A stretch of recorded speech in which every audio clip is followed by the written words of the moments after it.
शिंदे सेनेच्या नेत्या नीलम गोऱ्हेनंतर आता राज्यमंत्री योगेश कदमांनीही ठाकरे गटावरती निशाणा साधलाय। लोकसभा, विधानसभा आणि पालिका निवडणुकीसाठी मातोश्रीचं वेगवेगळं रेड कार्ड असल्याचा खळबळजनक आरोपच त्यांनी केला।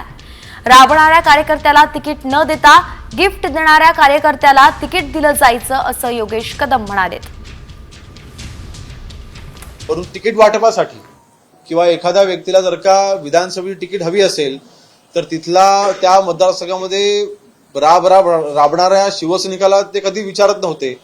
परंतु एखादं तिथे चांगलं गिफ्ट आणून दिलं की लगेच त्याला तिकीट जाहीर व्हायची। त्यानंतर अनेक असे शिवसेनेचे तिथे नेते मंडळी आहेत की ज्यांना ह्या गोष्टीचा प्रचंड त्रास झाला आणि अनेक शिवसैनिकांनी गेल्या 15-20 वर्षामध्ये ह्याच कारणामुळे अनेक शिवसैनिकांनी शिवसेना देखील सोडली। आणि म्हणून मला वाटतं आज अशा गोष्टी जेव्हा बाहेर येतात तेव्हा याच्यामध्ये तथ्य असल्याशिवाय अशा गोष्टी बाहेर येत नसतात।